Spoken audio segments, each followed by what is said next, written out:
We Americans have been lied to from earliest education all the way through to what we're seeing in the media right now from the Democrats, from progressives, but also, unfortunately, from all too many conservatives. And I want to examine some of the foundational lies that we have been subjected to throughout our time on this earth, and to examine a thinker who has offered us a way out of the mythology, a way out of the cave that has led us into our current rather dire straits in American society. So we've been told as Americans that we are in a democracy, that our country is a democracy, that this is the form of our regime. And we are told that if anything is superior to democracy, it is the concept of rights, particularly the rights expressed in the Declaration of Independence and in the Bill of Rights, but perhaps other rights too, such as a right to abortion, the right to same-sex marriage, any number of a panoply of new rights which have been concocted by progressives over the course of a century and more. We are further told that America is a fundamentally liberal country and that conservatism is an alien import. Conservatism, the story goes, is all about feudalism. It's about kings and hereditary aristocrats, primogeniture and entail. It's a European and fundamentally un-American ideology. Our tradition, and again, this is something we hear from high school into college, and certainly it's regurgitated in the media over and over again, including from a great many conservatives. Our tradition, we are told, is exclusively liberal. It's democratic as well, and it's, most importantly, it's based upon rights.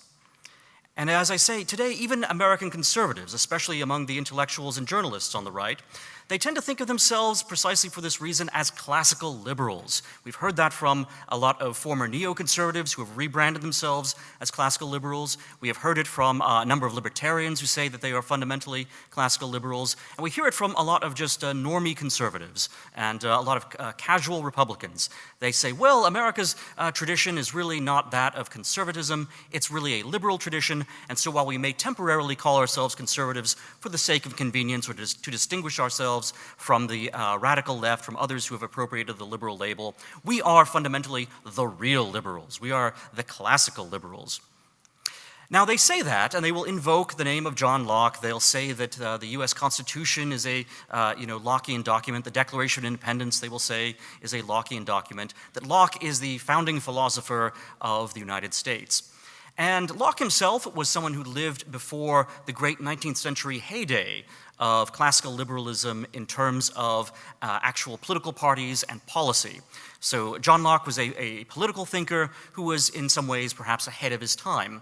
And it's not until the 19th century that you get ideologies that are actively self-identifying as liberal and that are pushing ideas such as free trade and relatively open borders, and eventually on into the 20th century, a liberalism that is connected with the idea of exporting democracy.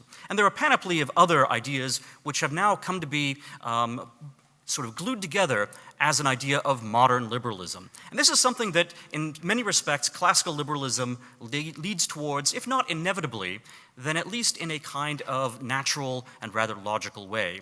And it's a reason why you find figures like Francis Fukuyama, who are celebrated both by those conservatives who identify themselves as classical liberals and also by a number of modern left liberal progressive types. Well, ladies and gentlemen, all of this is a lie, and it's not a noble lie. It is a myth, and it has a hold on our minds only because it has been lodged there by propaganda.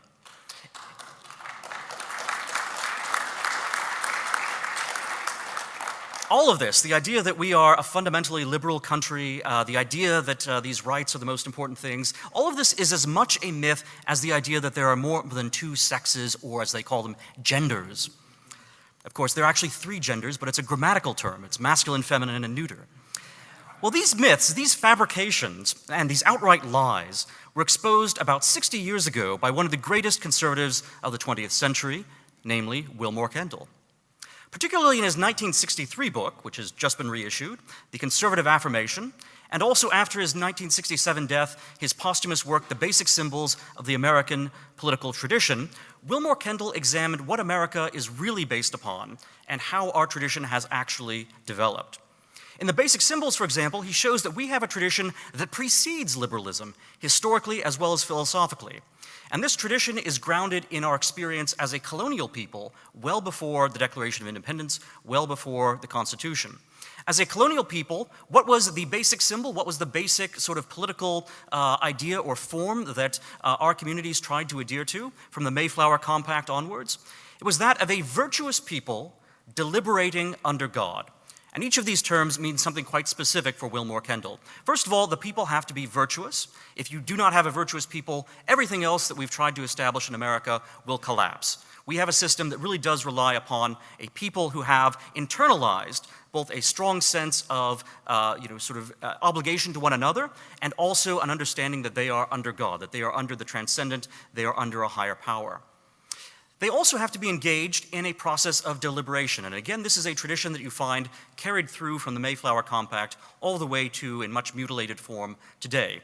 Deliberation means that we come together as a virtuous people, or as a people who are meant to aspire to virtue, who are meant to recognize that they are under God, and we discuss with each other and with our brothers and sisters how we are going to organize our political order. And this was something that the American colonies had to do because, of course, they were so far remote from England itself, from the metropole. They had to be self-organizing, self-governing, and self-disciplining. And this tradition of self-government is really the taproot of the American Revolution. It was not a revolution brought about by newfangled ideas conceived by John Locke. It was a revolution fundamentally in defense of the way of life and the practices of the American colonies. And of course, in the event of fighting for your way of life, fighting for to defend yourself, you may wind up having to adopt various novelties in the course of a war. And that is something that we find both in the American Revolution and then subsequently as the Founding Fathers tried to reconstruct the United States and rebuild a kind of central authority after we have won independence from England. But to reconstruct that kind of authority required going back to this root idea of a virtuous people under God coming together in deliberation. And the Constitution is a permutation of this tradition, which in fact has rather deep colonial roots. Now, this idea of a virtuous people deliberating under God is rather at odds with the idea that there is a kind of special clerical class, a secular clerisy, which is charged with preserving the idea of rights. Now think about this. We Americans have long been told that, well, you can't have a majority just decide that they're going to throw aside all of the rights to free speech or any kind of other rights that are near and dear to our hearts. But think about this. Why would we assume that some minority is going to be a better guardian, a better protector for our rights than the people themselves, than the majority? Who would this extremely, sort of more than a popular degree of virtue, where would we find this kind of extremely select group that would protect rights when the people themselves are not willing to do so?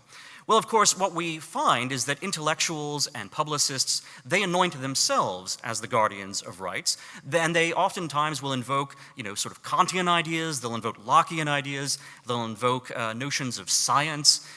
This self-appointed clerisy, which is then able to sort of bamboozle the public into accepting its authority, becomes a tyrannical force, an oligarchy, an intellectual and moral oligarchy, which then tries to override the rights of the people and the ability of the people to govern themselves according to the basic symbols of the American political tradition. Now, you may be wondering, doesn't it seem crazy if we were to have a mass democracy in this country where, everyone is voting in a plebiscite in a single national election about what our rights are? Well, that is not what Kendall was describing with the basic symbols of the American political tradition. What Kendall was describing, in fact, is the tradition of local and deeply rooted community self-government. And it is through deliberation that you go from this locally rooted form of government up to the national level. You have to have deliberation over what kinds of representatives will be sent from congressional districts up to Washington. You have to have deliberation in originally the election of state senators who would then decide upon the selection of U.S. senators. We've obviously changed that, so now that we have statewide elections that are deciding upon the election of senators. But this idea of local self-government self-government, local rule, is fundamental to our way of life and our system. And Wilmore Kendall quite brilliantly showed that there is a radical difference between this conservative-rooted idea of local community, deliberation under God and virtue, and what the left has been proposing more recently, which is a plebiscitary mass kind of democracy, which in fact, because it is at such a large level, without the kinds of local connections that create a true virtue and a true sense of the public's needs, because things are very abstract when you take them to a national level, a public that is conceived of as a national majority is much more easily manipulated by this secular clerisy, by the journalists, by the academics, and basically by everyone that we consider now to be part of the left-wing liberal establishment. Well, I should say a few things just to sharpen how radical and conservative at the same time Wilmore Kendall's idea is. Because Wilmore Kendall, who was what has been described as, quote, a wild Yale Don. He was one of the few conservatives at Yale, even in the 1950s. He was a formative influence on William F. Buckley Jr. He went so far in arguing for local self-government and for the rights of a local people to decide, what it means to, uphold their own way of life, that he even defended the right of the city of Athens to execute Socrates. And he said not only was Athens right to execute Socrates, but Socrates was right to accept the sentence of death that was imposed on him. And of course, if you know, your Plato, you know that Socrates had opportunities to escape if he had wished to. He could have gone into exile if he had wished to, but he chose not to. And that's important because it shows that a true philosopher, someone who actually understands both the transcendent and also the immanent, is going to recognize the need for the kind of local self-government that Athens practiced, and Athens could be abusive in it for sure, but that also American towns and local communities have practiced as well. And it's not to say that Athens made the right decision in choosing to execute Socrates, but they were the correct authority in imposing that sentence, and Socrates himself recognized that. So what we need to have in order to have a good society, a good form of politics, is a people that will use its local powers wisely. And they will use them wisely, again, if they recognize that they are under God and if they engage in this deliberation among themselves to pursue the virtuous path. If instead, however, they defer self-government to an intellectual clerisy, to pseudo-philosophers, to sophists, you will wind up exactly where we are today, with a tyranny of an unelected oligarchy of academics and journalists who shape and manipulate public opinion and are able to produce any kinds of results that they want, not only at the national level, but even now that they have overridden the sort of local community ethos, they're even able to, sort of creep into our local schools and transform them as well. Every community has a right to defend its public orthodoxy, which for Wilmore Kendall means its way of life and the very fundamental ideas that constitute that society. This, Wilmore Kendall saw, was the fundamental question that was at stake in the days of Senator Joseph McCarthy with his hunt for communists within government. As Kendall saw it, this was not simply a matter of subversion and infiltration. It was not simply a Cold War question. It was rather a question fundamentally of whether a nation, whether a community, whether this federal system of ours that is built up from the local level through to the national, whether it has a right to defend its own way of life, its own customs and its own thoughts, or whether in fact it must submit to the demands of those who claim to speak in the name of rights that are all powerful, and it must do so even if this means that it winds up committing suicide by permitting people who are antithetical to and committed to the destruction of the community to enjoy so much freedom that they're able to use freedom to destroy itself. And with that, I will conclude, and again, I will recommend Wilmore Kendall's The Conservative Affirmation. Thank you.